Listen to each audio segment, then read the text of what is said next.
Hello, welcome back to my channel. If you're new, you're welcome and I hope you stay. Today I'm bringing to you another nail art. Without wasting time, let's just get started. So I'll get my fake nail and come in with a dark blue gel polish.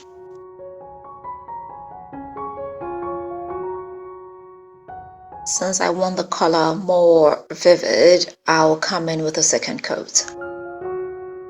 After curing it dry, I'll come in with a glossy top coat. This time I'm not gonna cure it, I'll leave it wet.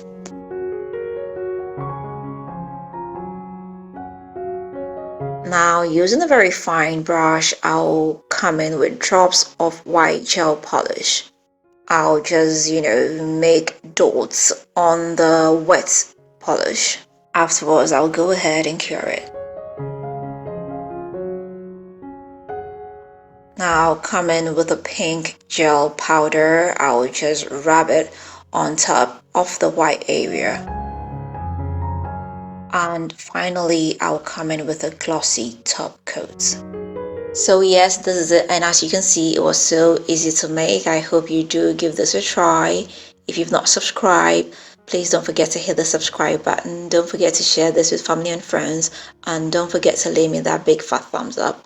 Until next time, I am going to see you again with another nice and interesting one. Bye.